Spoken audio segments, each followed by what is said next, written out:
ইমাম হুসাইন রাদিয়াল্লাহু তাআলা আনহু বড় ভাই হাসানের এই কষ্ট দেখে সহ্য করতে পারে না। ঐতিহাসিকগণ বলেন হাসান রাদিয়াল্লাহু তাআলা আনহুর মিজাজটা ছিল ঠান্ডা নরম প্রকৃতির, কিন্তু হুসাইন রাদিয়াল্লাহু তাআলা আনহু যেমন নরম ছিলেন তেমন গরম ছিলেন, অনেক বেশি রাগী ছিলেন, যেখানে যা সেখানে তাই করতেন। হুসাইন রাদিয়াল্লাহু তাআলা আনহু তার বড় ভাই হাসানের কাছে সে গলা জড়া ধরে কান্না করে বলে, ভাই তোমার কি হয়েছে? হাসান রাদিয়াল্লাহু তাআলা আনহু বলে, ভাই একটু স্থির হও, আমার কথা বোঝার চেষ্টা করো। আমার নানাজির ভবিষ্যৎবাণী ছিল বিষ পানে আমি হত্যা হয়ে যাব। আজকে সে বিষ আমাকে খাওয়ানো হয়েছে, আমার বুকের মধ্যে জ্বলে পুড়ে যাচ্ছে, মনে হয় কিছুক্ষণের মধ্যেই আমি ইন্তেকাল করব। হুসাইন রাদিয়াল্লাহু তাআলা আনহু বলে, ওগো ভাই তোমাকে কে বিষ খাওয়াইছে আমাকে শুধু একবার বলো, আমি তাকে হত্যা করব, আমি তাকে কতল করে দিব। ইমাম হাসান রাদিয়াল্লাহু তাআলা আনহু বলে, হুসাইন তুমি রাগ করো না, তুমি এর কোনো প্রতিশোধ নিবা না। আমাকে যেই ব্যক্তি এই বিষ পান করিয়েছে আমি হাসান জানি, এই বিচার আমি আল্লাহর হাতে দিয়ে দিলাম। আমি হাসরের ময়দানে এই বিচার আমি আল্লাহর কাছ থেকে চাইবো, তোমাকে এই বিচার করতে হবে না। তবে ভাই তুমি সাবধান থেকো, আমি চলে যাচ্ছি দুনিয়া ছেড়ে, তোমাকেও কিন্তু এইভাবে হত্যা হতে হবে। আমার নানাজি ভবিষ্যৎবাণী করে গেছে, তুমি প্রস্তুত নিয়ে থেকো। আর আমার শেষ ওসিয়ত, আমি ইন্তেকালের পরে, আমি শাহাদাত বরণ করার পরে আমার প্রথম পছন্দ আমার নানাজির রওজা মুবারকের পাশে আমাকে দাফন করবে। আর যদি দেখো আমার নানাজির রওজার পাশে আমাকে দাফন করা নিয়ে মানুষের মধ্যে মতভেদ হয়, বিশৃঙ্খলা হয়, তাহলে আমার মায়ের রওজার পাশে জান্নাতুল বাকিতে আমাকে দাফন করবে। ইমাম হাসান রাদিয়াল্লাহু তাআলা আনহু ইন্তেকাল করলেন। মুহররম মাস শুরু হলেই যারা মুমিন বান্দা বান্দি আল্লাহর রাসূলকে যারা ভালোবাসেন, নবী পরিবার আহলে বায়াতকে যারা ভালোবাসেন, তাদের অন্তরের মধ্যে আলাদা একটা শোক বা কষ্ট কাজ করে। অন্যথায় এই যে মুহররমের 10 তারিখ সর্বশেষ ঘটনা, ইমাম হুসাইন রাদিয়াল্লাহু তাআলা আনহু কারবালার ময়দানে তিনি জীবন দিয়েছিলেন। কেন জীবন দিয়েছিলেন আমরা হয়তো অনেকেই প্রেক্ষাপটটা জানি না। কেন ইমাম হুসাইন রাদিয়াল্লাহু তাআলা আনহু তিনি মদিনা থেকে কুফায় গেলেন, কারবালায় চলে গেলেন, যাওয়ার কথা কুফায় চলে গেলেন কারবালায়, আর কেনই কারবালা ঘটলো, আজকের জুমায় ইনশাআল্লাহ এই বিষয়গুলো নিয়ে আলোচনা থাকবে। মুহররম মাস, হয়তো এই মাসে 4টি জুমা হবে, 4টা জুমাতেই ইনশাআল্লাহ এই কারবালা নিয়ে ইমাম হুসাইন রাদিয়াল্লাহু তাআলা আনহু নবীজির কাছে কতটা প্রিয় ছিল, নবীজি সাল্লাল্লাহু আলাইহি সাল্লাম কতটা ভালোবাসতেন, শুধু আমাদের নবী নয়, স্বয়ং আল্লাহ তাআলা রব্বুল আলামিন ইমাম হুসাইন রাদিয়াল্লাহু তাআলা আনহুকে কতটা ভালোবাসতেন, সেই বিষয় নিয়ে আলোচনা থাকবে ইনশাআল্লাহ। নবীজি সাল্লাল্লাহু আলাইহি ওয়াসাল্লাম ওফাতের পরে সাহাবে কেরাম আজমাইনদের মধ্যেই খিলাফত আস্তে আস্তে করে ভাগ বন্টন হলো। সর্বশেষ হযরত আলী রাদিয়াল্লাহু তাআলা আনহু খিলাফতে ছিলেন, তিনি ইন্তেকাল করলেন। নরমাল সাধারণভাবে ইন্তেকাল করেন নাই। রমজান 19 রমজানে আলী রাদিয়াল্লাহু তাআলা আনহু মসজিদে নামাজ আদায় করতেছিলেন, তার কপালের মধ্যে, তার মাথার মধ্যে তীর মেরে তাকে হত্যা করা হয়। এরপরে ইমাম হাসান রাদিয়াল্লাহু তাআলা আনহু বাবার পরে তার বড় সন্তান ইমাম হাসান রাদিয়াল্লাহু তাআলা আনহু খিলাফতের দায়িত্বে থাকেন। ওদিকে মুয়াবিয়া এবং তার সন্তান ইয়াজিদ, মুয়াবিয়ার খিলাফতকাল ছিল তখন। হাসান রাদিয়াল্লাহু তাআলা আনহু তিনি খিলাফতে ছিলেন। ইয়াজিদ এবং তার বাবা মুয়াবিয়া, তাদের মধ্যে পরামর্শ হয়, যদি হাসান খিলাফতে থাকে আর তিনি যদি জীবিত থাকেন, আমাদের কাছে যদি তিনি বায়াত গ্রহণ না করেন, তাহলে আমাদের এই খিলাফত কোনোভাবেই টিকবে না। কি করা যায়? হযরত হাসান রাদিয়াল্লাহু তাআলা আনহুকে যে কোনোভাবেই হোক তাকে হত্যা করতে হবে। প্রথমে তাকে প্রস্তাব দেওয়া হলো যে মুয়াবিয়ার কাছে তুমি বায়াত গ্রহণ করো, মুয়াবিয়ার কাছে যদি তুমি বায়াত গ্রহণ করো আর মুয়াবিয়াকে যদি শাসক হিসাবে তুমি মেনে নাও, তাহলে তোমাকে আমরা কিছুই বলবো না, তোমাকে অন্য পর্যায়ে একটা সম্মান দিয়ে আমরা রাখবো। ইমাম হাসান রাদিয়াল্লাহু তাআলা আনহু বললেন যে না, আমি মুয়াবিয়া বা ইয়াজিদের কাছে কোনো মাথা নত করব না, আমি আমার খিলাফত আমি কায়েম করব, সমাজে আমি আমার নানাজির রেখে যাওয়া সঠিক ইসলাম আমি প্রচার করব। মুয়াবিয়া এবং ইয়াজিদ তারা চিন্তা করলেন, হাসান যদি এইভাবে করতে থাকে, সবাই তো নবীজিকে ভালোবাসে, সবাই নবীজি সাল্লাল্লাহু আলাইহি সাল্লামকে ভালোবাসে, হাসান হুসাইনকে তারা নিজেদের কলিজার টুকরা মনে করে। যদি এইভাবে হাসান খিলাফতের কাল চালাইতে থাকে, খিলাফতের যুগ চালাইতে থাকে, তাহলে আমাদের খিলাফত টিকবে না। কি করলেন? বিভিন্নভাবে মারার জন্য চিন্তা করলেন। সর্বশেষ তাদের মধ্যে চিন্তা আসলো যে হাসানের স্ত্রী আছে। ঐতিহাসিকগণ লেখেন, ইমাম হাসান রাদিয়াল্লাহু তাআলা আনহুর একাধিক বিবি ছিলেন। সকল বিবিদেরকে প্রস্তাব দিলেন, কেউ রাজি হয় না। জায়েদা নামে একজন স্ত্রী ছিলেন, তিনি রাজি হলেন। তাকে বিভিন্নভাবে বোঝানো হলো, যদি তুমি হাসানকে মেরে দিতে পারো, যে কোনোভাবেই হোক, তাহলে তোমাকে পুরস্কৃত করা হবে।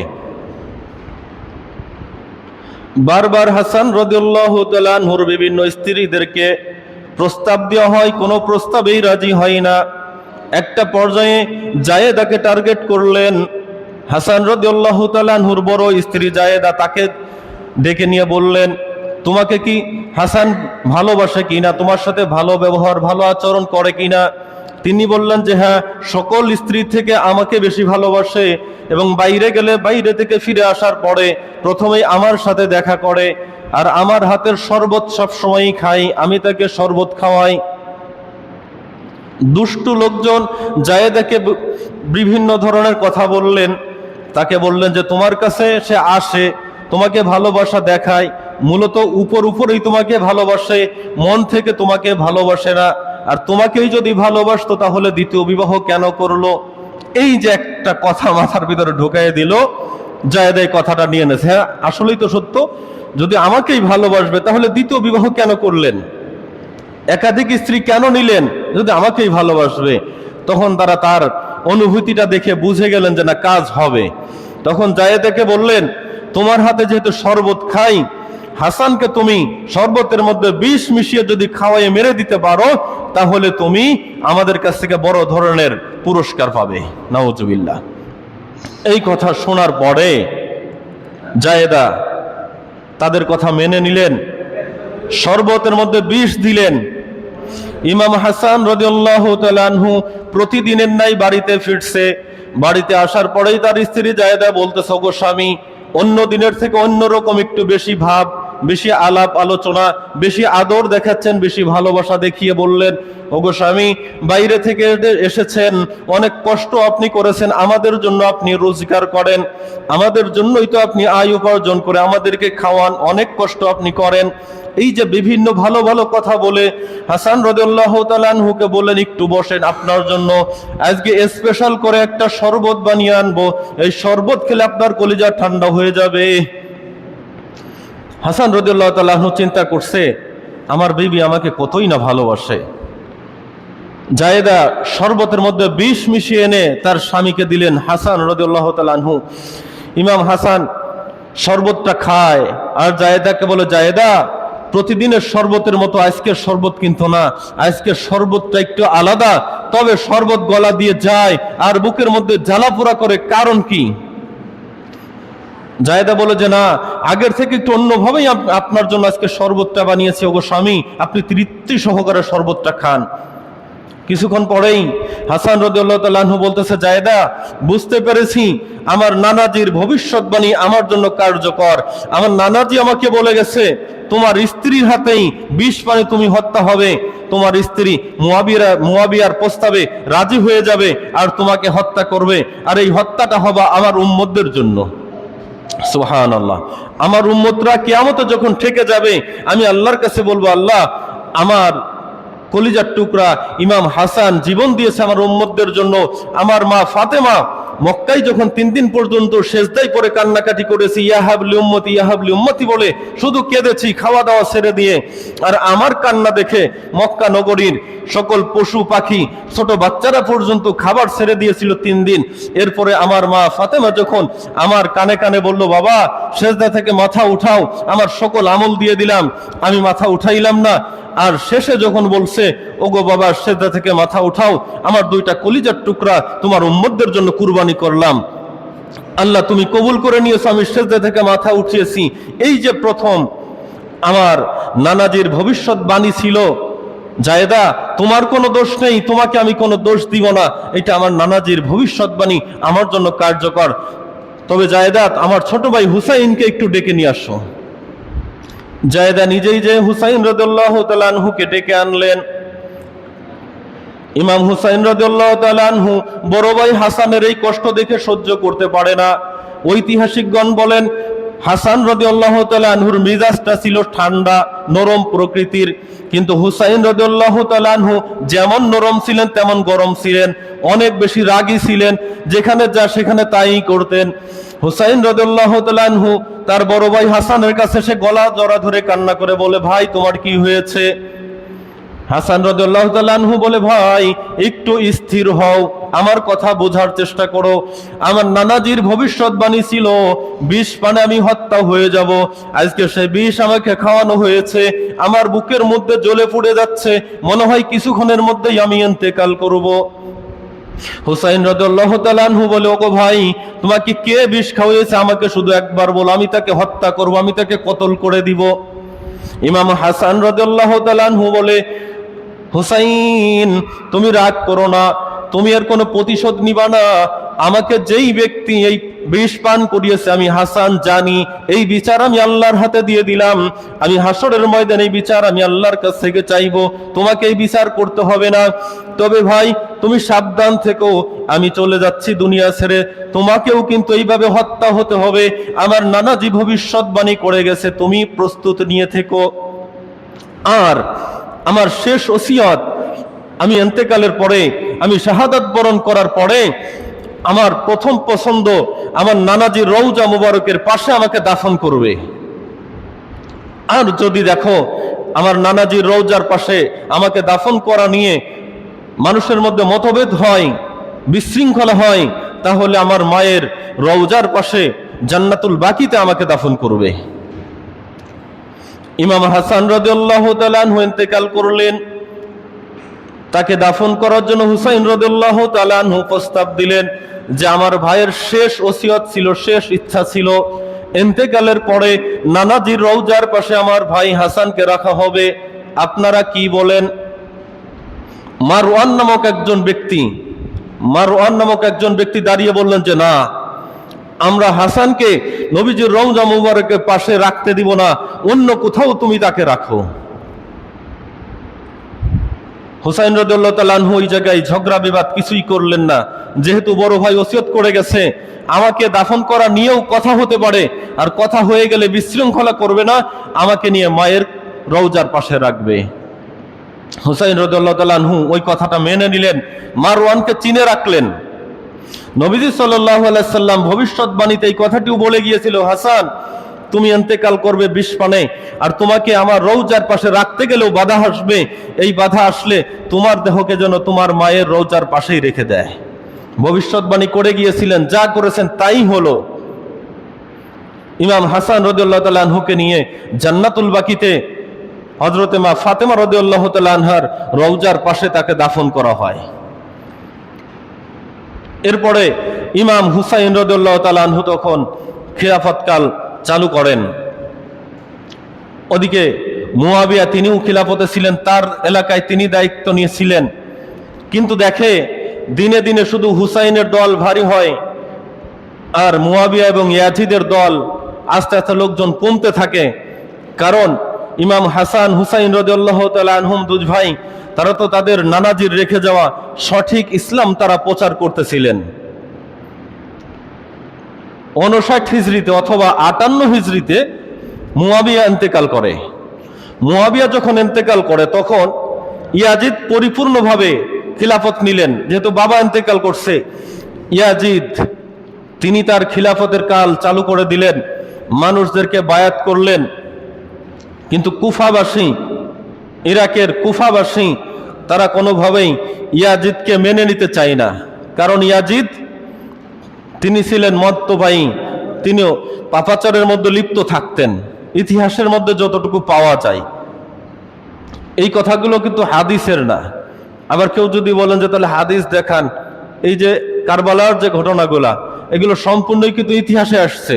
কারণ হাদিস তো নবী সাল্লাল্লাহু আলাইহি সাল্লাম ভবিষ্যৎবাণী করে গেছেন, ওই হাদিসগুলো দিতে পারবো, কিন্তু কারবালার প্রেক্ষাপট যেখানে ঘটনা ঘটছে এই ঘটনাগুলো ইতিহাস থেকে পাওয়া যায়। এবং মাওয়াহিবুল লাদুনিয়া কিতাবের মধ্যে স্পষ্টভাবে আলোচনা করা আছে কিভাবে কি ঘটেছিল ওই দিন কারবালার ময়দানে। কারণ জয়নাল আবদিন নামে একজন জীবিত ছিলেন, যিনি স্বচক্ষে দেখেছিলেন ঘটনাগুলো, উনি শুধু কারবালার ময়দান থেকে জীবিত ফিরে এসেছিলেন, আর সবাই ওই দিন ওই জায়গায় শাহাদাত বরণ করেন। যার কারণে ইতিহাসের মধ্যে এই কথাগুলো আসছে জয়নাল আবদিনের মাধ্যমেই। হুসাইন রাদিয়াল্লাহু তাআলা আনহু মদিনা, মক্কা এবং মদিনায় তার খিলাফতে সবাই তার কাছে বায়াত হলেন, তার কথা মেনে নিলেন, তাকে খলিফা হিসাবে সবাই মেনে নিলেন, কিন্তু ইয়াজিদকে কেউ মানতে চায় না। ইয়াজিদ ইরাকে তিনি তার মতো করে দাওয়াতের কাজ চালাইতে লাগলেন। 61 হিজরিতে অর্থাৎ 60 হিজরির শেষ দিকে তিনি চিন্তা করলেন, আমি যদি এইভাবে খিলাফতের দায়িত্ব পালন করি আর হুসাইন যদি হুসাইনের মতো দায়িত্ব পালন করে, তাহলে দিনে দিনে হুসাইনের কাছে মানুষ বেশি যাচ্ছে আর আমার কাছ থেকে মানুষজন কমে যাচ্ছে। এবং ইরাকের যে কুফা নগর, কুফা এলাকার মানুষ কেউ ইয়াজিদকে নিজেদের খলিফা হিসাবে মেনে নেয়নি। ইয়াজিদ তখন চিন্তা করলেন, যে কোনোভাবেই হোক হুসাইনকে যদি শেষ না করা যায় তাহলে আমার এই খিলাফত কোনোভাবেই জোরদারভাবে আমি পরিচালনা করতে পারবো না, আমাকে কেউ খলিফা হিসাবে মানবেই না। তো কুফানগরের কিছু মানুষ ছিল যারা মূলতই হুসাইন রাদিয়াল্লাহু তাআলা আনহুকে নিজেদের জীবনের থেকেও বেশি ভালোবাসতেন। তারা সবাই হুসাইন রাদিয়াল্লাহু তাআলা আনহুর কাছে বায়াত গ্রহণ করবে, তার কাছে আনুগত্য স্বীকার করবে যে তিনি তাদের খলিফা। বারবার কুফা থেকে চিঠি পাঠানো হয়, হুসাইন রাদিয়াল্লাহু তাআলা আনহুর কাছে বারবার চিঠি পাঠানো হয়। হুসাইন রাদিয়াল্লাহু তাআলা আনহু একটা পর্যায়ে মুরব্বী সাহাবীদেরকে নিয়ে বসলেন, যারা নবী সাল্লাল্লাহু আলাইহি সাল্লামের কাছে যারা সাহাবী হয়েছিলেন সেই সকল মুরব্বী সাহাবীদেরকে নিয়ে এই চিঠিগুলো নিয়ে মিটিংয়ে বসলেন, আলোচনায় বসলেন।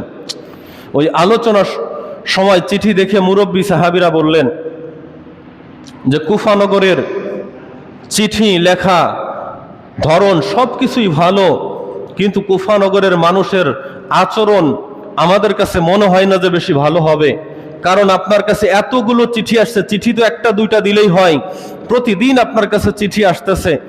ইতিহাসের মধ্যে পাওয়া যায় অনেক রকম সংখ্যা আসছে, যেমন সংখ্যা নাই বললাম, অনেকগুলো চিঠি এসেছিল।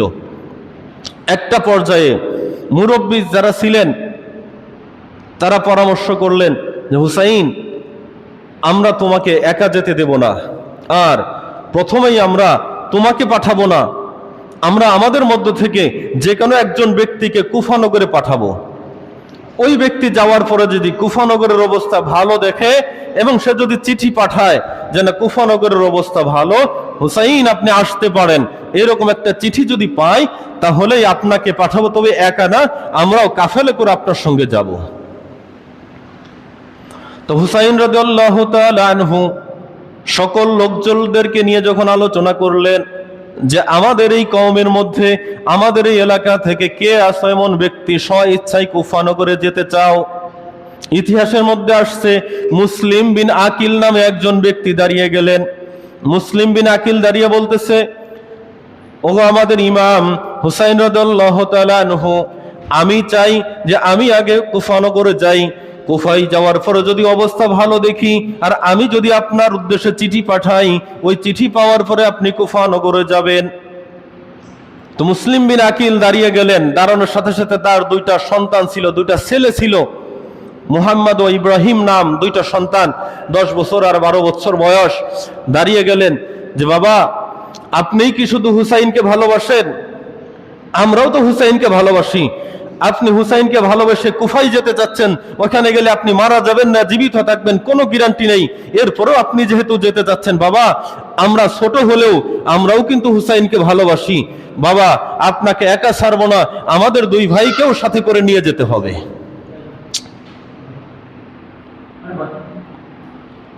তখন হুসাইন রাদিয়াল্লাহু তাআলা আনহু মুরব্বী সাহাবীদেরকে আবার বললেন, এখন কি করা যায়? ছোট ছোট দুইটা ছেলে সাথে যাবে, ওখানে যাওয়ার পরে মুসলিম বিন আকিলের সাথে কি হয় না হয় আমরা তো কেউ জানি না, কেউ বলতে পারবো না ওখানে কি হবে।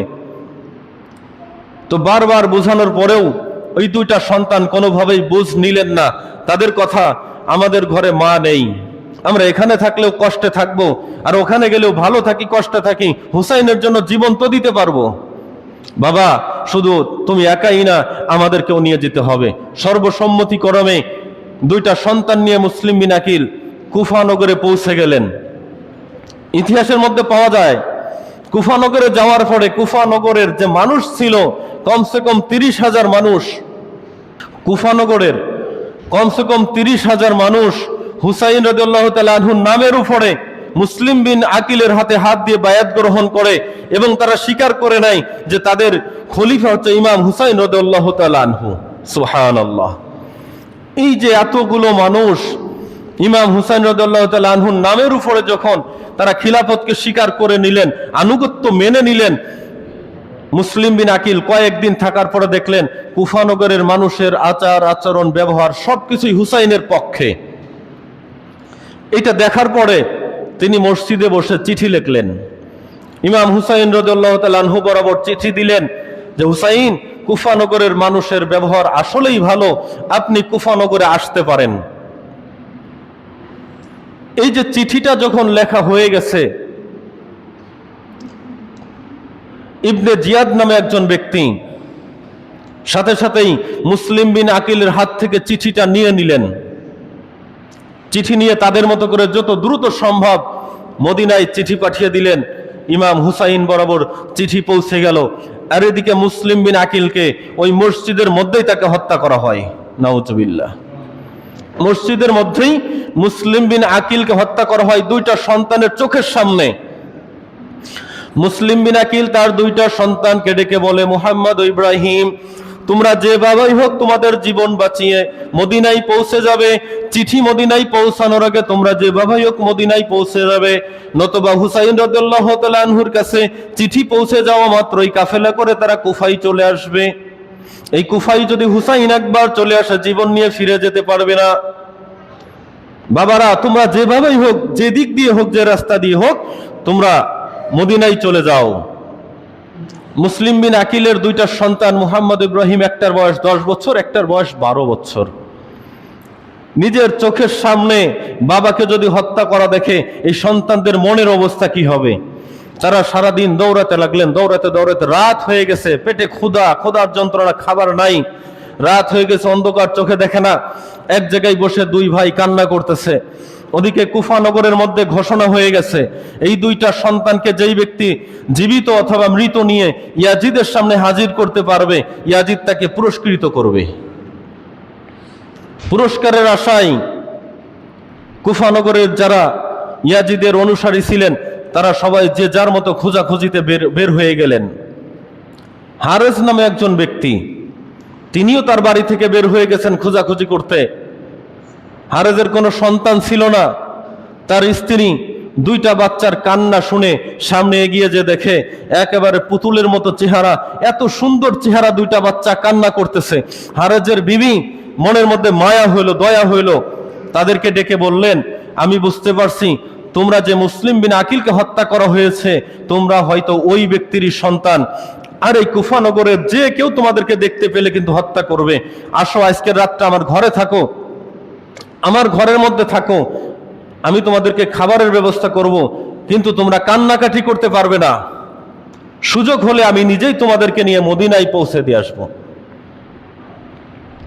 কিন্তু হারেস সারাদিন পর খোঁজাখুঁজি করে যখন তিনি বাসায় ফিরছেন, বাসায় ফেরার পরে ঐতিহাসিকগণ লেখেন যে হারেস তিনি নিজে হাত মুখ ধুয়ে খাবার নিয়ে বসছে, খাবার মুখে দিবে ওই সময় বাচ্চা দুইটার কান্নার আওয়াজ তার কানের মধ্যে আসলো। দুইটা বাচ্চার কান্নার আওয়াজ আসার পরে খাওয়া বন্ধ করে দিলেন।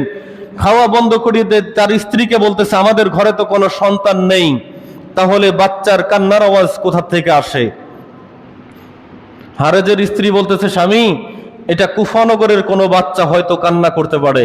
কিন্তু হারেজ বলতেছে, কান্নার আওয়াজ এতটা মধুর, এই কান্নার আওয়াজ কুফানগরের কোনো বাচ্চার কান্নার আওয়াজ হতে পারে না, এইটা হয়তো মদিনার মুসলিম বিন আকিলের দুইটা সন্তানের কান্নার আওয়াজ। বিবি তুমি কি জানো এই দুইটা সন্তান কোথায়? বারবার বলার পরেও বিবি কোনোভাবে স্বীকার করে না। ঐতিহাসিকগণ লেখেন সাথে সাথে খাবারের প্লেট ফেলে দিয়ে হারেস তার ঘরের মধ্যে তন্ন তন্ন করে খুঁজতে শুরু করলেন। খুঁজে লাস্টে দুইটা বাচ্চাকে পেয়ে গেলেন। তার স্ত্রী অনেক চেষ্টা করছে বাচ্চা দুইটাকে যেভাবে বাঁচাবে, কিন্তু কোনোভাবেই তার স্বামীর হাত থেকে বাচ্চা দুইটাকে বাঁচাতে পারলেন না।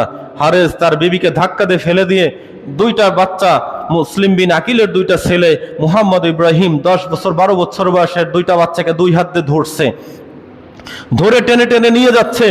যাওয়ার পথে তার মধ্যে চিন্তা হলো, আমি যে একা মানুষ দুইটা বাচ্চাকে নিয়ে যাব, প্রতিমধ্যে কেউ যদি ধরে আমাকে হত্যা করে বাচ্চা দুইটাকে নিয়ে যায় তাহলে তো সেই পুরস্কার পাবে, আমি তো জীবন দিয়েই দিব, আমি তো মারা যাব, আমার তো কোনো পুরস্কার পাওয়া সম্ভব হবে না।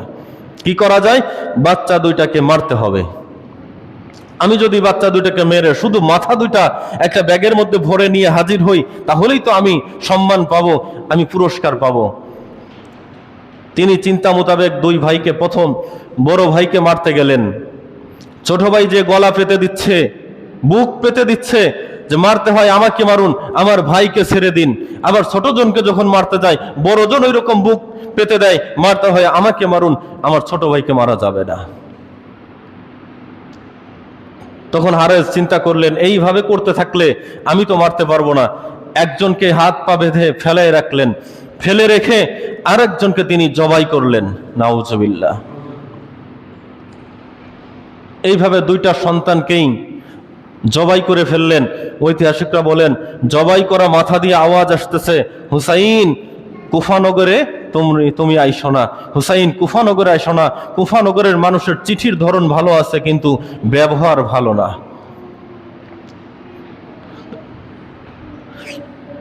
মুসলিম বিন আকিলের দুইটা সন্তান এবং মুসলিম বিন আকিল হুসাইন রাদিয়াল্লাহু তাআলা আনহুকে কতটা ভালোবাসছিলেন, নিজের জীবন দান করলেন। এই জন্য তো নবীজি সাল্লাল্লাহু আলাইহি সাল্লামের কাছে একদিন হযরত জাবের রাদিয়াল্লাহু তাআলা আনহু জিজ্ঞাসা করেছিলেন, ইয়া রাসূলুল্লাহ সাল্লাল্লাহু আলাইহি সাল্লাম, কি কাজ করলে মুমিন হওয়া যায়? নবীজি সাল্লাল্লাহু আলাইহি সাল্লাম বললেন, লা ইউমিনু আহাদুকুম হাত্তা আকুনা আহাব্বা ইলাইহি মিন ওয়ালিহি ওয়া ওয়ালাদিহি ওয়ান নাসি আজমাইন। নবীজি সাল্লাল্লাহু আলাইহি সাল্লাম বললেন, তোমার পিতা, তোমার মাতা, তোমার স্ত্রী, তোমার সন্তান, এমনকি তোমার নিজের জীবনের থেকে যেদিন আমি রাসূলকে ভালোবাসতে পারবে, আমি রাসূলের জন্য যেদিন তোমার নিজের জীবনকে কুরবানি করতে পারবে, ওই দিনই তুমি মুমিন হতে পারবে। সুবহানাল্লাহ। নবীজি সাল্লাল্লাহু আলাইহি সাল্লাম যদি বলতেন নামাজ পড়লে মুমিন হওয়া যায়, তাহলে অনেক নামাজি আছে চুরি করে, অনেক নামাজি আছে ডাকাতি করে, অনেক নামাজি আছে 2 নম্বর পথে উপার্জন করে, করে কিনা? করে। এই জন্য নবীজি সাল্লাল্লাহু আলাইহি সাল্লাম এই কথা বলছেন, যদি আমার জন্য তোমার জীবনকে কুরবানি করতে পারো তাহলেই তুমি মুমিন হতে পারবে। আর নবীজির জন্য যদি কেউ জীবন কুরবানি করতে পারে তাহলে সে তো মিথ্যা বলতেই পারে না, সে কোনো পাপের সঙ্গে জড়িতই হতে পারে না, সে কোনো চুরি বাটপারি সিটারি কোনো কিছুই করতে পারবে না। সে শুধু একটাই চিন্তা করবে, আমার নবীজির চরিত্রে কোনো মিথ্যা ছিল না, আমার নবীজির চরিত্রে কোনো পাপ ছিল না, আমার জীবনেও কোনো পাপ থাকতে পারে না। এই জন্যই নবীজি সাল্লাল্লাহু আলাইহি সাল্লাম এই হাদিসটি তিনি বর্ণনা করেছিলেন। তো যাই হোক, সময় শেষ হয়ে গেছে। ইনশাআল্লাহ আগামী জুমায় এই মুসলিম বিন আকিলের সন্তানের যে হত্যা করলেন এর পরবর্তীতে ধারাবাহিক আলোচনা আগামী জুমায় থাকবে ইনশাআল্লাহ। তবে হুসাইন রাদিয়াল্লাহু তাআলা আনহু অন্যায়ের কাছে মাথা নত করে নাই। আমরা যদি বলি আমরাও হুসাইন রাদিয়াল্লাহু তাআলা আনহুর সৈনিক, আমরা তাকে ভালোবাসি, বিশ্বাস করি, তাহলে আমাদেরকেও কোনো অন্যায়ের কাছে মাথা নত করা যাবে না। যেভাবেই হোক অন্যায়কে প্রতিবাদ করতে হবে, অন্যায়কে অন্যায় বলতে হবে, ন্যায়কে ন্যায় বলতে হবে। এই দুইটা বিষয় আমাদের মধ্যে রাখতে হবে, তবেই আমরা কিন্তু ঈমানদার। আমরা যদি মনে করি যে না আমি তো অন্যায় করি নাই, আমার ভাই করছে, কিন্তু আপনার ভাই করলো, আপনি ভাইয়ের বিপক্ষে যেতে হবে, ভাই তুমি এই কাজটা করছো, এটা তোমার অন্যায় হয়েছে, তুমি এই কাজটা ছেড়ে দাও, যদি বলেন তাহলে আপনার ঈমান ঠিক আছে। আর আপনি যদি মনে করেন যে না, অন্যের বেলায় সবই ভুল আর আমার বেলায় সবই ঠিক, তাহলে মনে করবেন আপনার ভিতরে ঈমান নামক কোনো বস্তুই নাই, শুধু মুখে ঈমান আছে, অন্তরে আপনার মধ্যে ঈমান নাই। আল্লাহ তাআলা রব্বুল আলামিন আমাদেরকে এই ছোট্ট একটু আলোচনার উপরে আমল করার তৌফিক দান করুন।